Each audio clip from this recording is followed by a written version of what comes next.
খাজা আব্দুল্লাহর কবরের পাশে আমেনা দাঁড়াইয়া দাঁড়াইয়া কান্দে।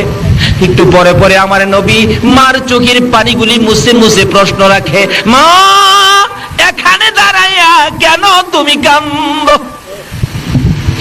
আমেনা টাইনা টাইনা সন্তান বুকে লাগাইয়া জবাব দেন, বাবা গো তুমি না বাবার ব্যথায় কাঁদছো, এই কবরের ভিতরে তোমার বাবা আব্দুল্লাহ ঘুমিয়ে আছে, তুমি বাবা কইয়া ডাক দাও, দেখি তোমার বাবারই একটু মায়া করে। দয়ার নবী মায়ার নবী প্রথম মাথার পাশে বসে বসে ডাকতেছিলেন, আব্বু আব্বু গো, আব্বু তোমার কি মায়া নাই? আমার একদিন খুলে দিলা না গো বাবা। সন্তান কুলে লইয়া কত বাবা মক্কা নগরীতে ঘুরে, কত সন্তান বাবার কোলে উঠে, আমি একদিন তোমার কোলে উঠলাম না। উঠো না, তুমি আমারে কোলে নাও না। মাটির ভিতর থেকে কিভাবে উঠবে? ডান দিকে বসে গেলেন, বসে বসে কাঁদতেছে ডাকতেছে। বাম দিকে চলে গেলেন, বসে বসে কাঁদতেছে ডাকতেছে। পায়ের দিকে যাইয়া মাটির মধ্যে আমার নবী দুইটা হাত লাগাইয়া ডাকে, বাবা এত নিষ্ঠুর কেমনে হইলা গো? উঠো না, একবার আমারে কোলে নাও না। কিতাব বলেন খাজা আব্দুল্লাহ কবর থেকে ডাকতেছে, রে আকাশের মালিক, জমিনের মালিক, হায়াতের মালিক, মৌতের মালিক, আমার বাবা মোহাম্মদ, বাবা কইয়া কান্দে আমি সইতে পারি না, আমার কবরের মাটি সরাইয়া দে, আমি আমার বাবারে একবার খুলে লইয়া দেই। আমার আল্লাহ বলেন, না না এ খাজা আব্দুল্লাহ তোমার কোলে নিতে হবে না, তুমি ঘুমিয়ে থাকো, তোমার এতিম সন্তানকে তামাম পৃথিবীর মানুষের কাছে আমি আল্লাহ পৌঁছে দিব, দেখাইয়া দিব, বলে দিব। যদি এতিম বলেও যদি তোমার এতিমকে যদি কেউ ভালোবাসে, ও খাজা আব্দুল্লাহ আমি আল্লাহ কথা দিলাম, এই এতিম বলে যদি কেউ এতিম নবীকে ভালোবাসে, আমি আল্লাহ তারে ভালোবাসবো। জোরে জোরে কন্যা সুবহানাল্লাহ। আমার নবী কাঁদতেছে, কিন্তু কই মাটি কাঁপতেছে, খাজা আব্দুল্লাহ কোলে নিল না। অবশেষে মা আমেনা টাইনা টাইনা কোলে লইয়া ডাকতেছে, মা ডাকতেছে, বাবারে এইভাবে আর কাঁদলে কি লাভ হবে?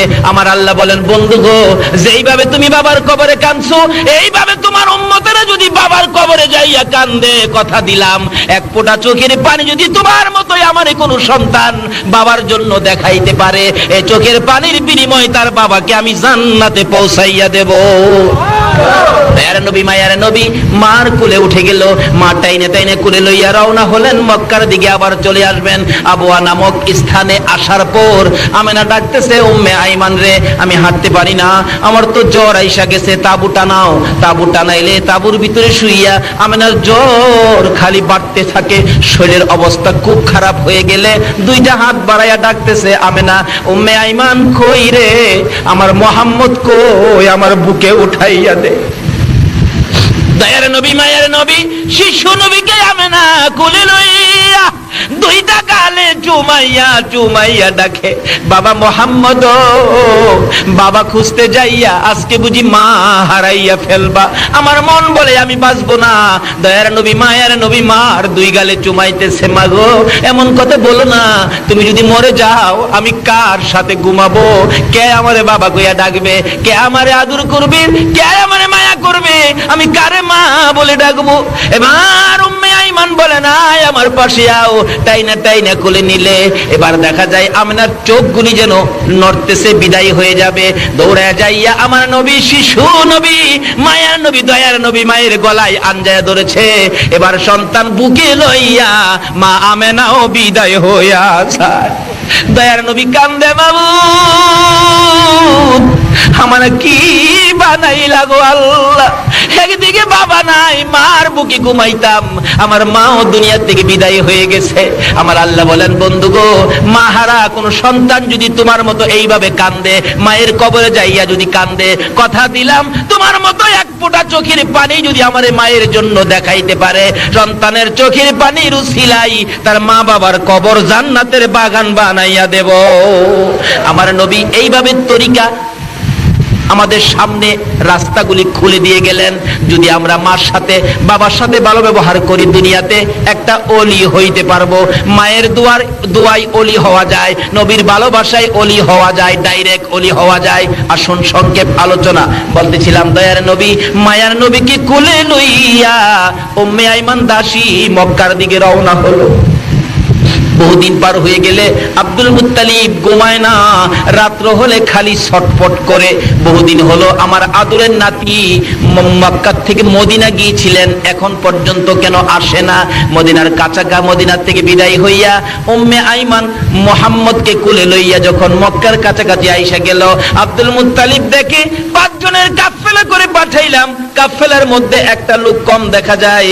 ডাকতেছে, ও আমার ছেলেরা বেরিয়ে যা, দেখ কাফেলার মধ্যে লোক একটা কম দেখা যায়। আমার মন বলে রে, আমার আদরের বৌমা বুঝি দুনিয়ায় নাই। খবর পাঠাইলে খবর একটাই পাওয়া গেল, আদরের বৌমা দুনিয়ায় নাই। কাছাকাছি আসার পর আমার নবী দাদাকে দেখে দূর থেকে হাত বাড়াইয়া ডাক মারছে, দাদা গো আমার কে কুলে নিবে গো দাদা, আমার মা নাই বাবাও নাই, আমার কে আদর করবে? দাদা হইয়া 2টা হাত বাড়াইয়া ডেকে ডেকে বলতেছেন, আয় আমার কোলে আয়, আমি যতদিন বেঁচে থাকবো আমি তোর বুকে রাখবো রে, আমি তোর কোলে রাখবো রে নাতি। তার জীবনী লিখে মাঝে মাঝে আব্দুল মুত্তালিব বলেন, রাত্রের বেলা নাতি যখন আমার কাছে ঘুমাইতো, মাঝে মাঝে আমার গলায় ধরে মা মা কইয়া, বাবা বাবা কইয়া চিৎকার মারতো। আমি কোলে লইয়া আবার ঘুম পাড়াইয়া বলতাম, নাতি রে ঘুমা রে, তোর মা নাই রে, তোর বাবা নাই। এইভাবে মা হারা বাবা হারা হইয়া আমার নবী কত কান্দা কাঁদছে। এই নবীর উম্মত যদি হও, যদি নবীর কথাগুলি মানো, মায়ের কবরে যাও, বাবার কবরে যাও, যদি মা বাবা দুনিয়ায় না থাকে, আর যদি মা বাবা দুনিয়ায় থাকে, মা বাবার খেদমতে চলে যাও। কই যাবেন? মা বাবা দুনিয়ায় থাকলে কই যাবেন? মা যদি বলে, বাবা আমার জন্য 2টা আপেল আইনো, কি বলেন, আনতে হবে কিনা? এখনের ফুলাফান আনতে রাজি না, দমক মারে, টাকা নাই। অথচ 100 টাকার সিগারেট খা, মার জন্য 2টা আপেল আনতে পারে না বাঙালি। এই জাতের সন্তান আছে কিনা দুনিয়াতে বলুন তো? এক বেচারা বাবা আছে, মা নাই, বাবার জন্য ভাতের ব্যবস্থা করছে। একটা মাটির বাসন আছে না, মাটির বাসন, এটাতে কি কন আপনারা?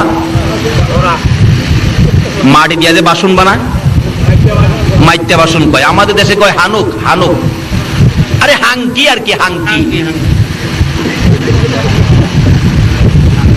সেই শাঙ্কির মধ্যে বাবারে বাদ দেয়, বাসনও দেয় না। আচ্ছা, এতে কি বোঝা যায়? বাবারে আদর করে নাকি ঘৃণা করে? ঘৃণা করে।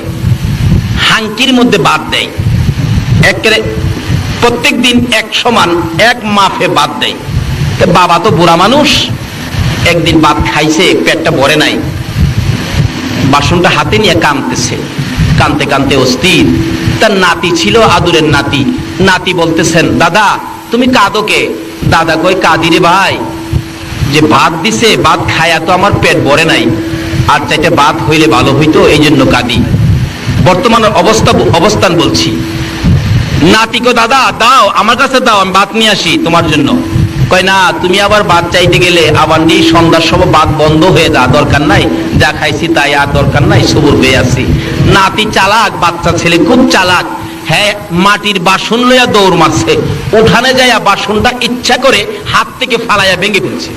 বাইঙ্গা হ্যাঁ নিজেই কাঁদতেছে, তার মা বাবা 2 জন বেরিয়ে আসছে। আব্দুল আলী, কান্দোস কে বেটা? আব্বা কান্দি, বাসনটা যে ভাঙ্গে গেল এই জন্য তো কান্দি। বাসন একটা ভাঙছে বেটা, মাটির বাসন 10টা নিয়ে আমু, কান্দোসকে? আয় আমার কোলে আয়। কয় না, কোলে যাবো না, আগে কাইন্দা লই। কেন কাঁদবি? মাটির বাসনটা যে ভাঙছি। আরে একটা ভাঙছো, 10টা নিয়ে আমু, এটা কয় টাকার ব্যাপার?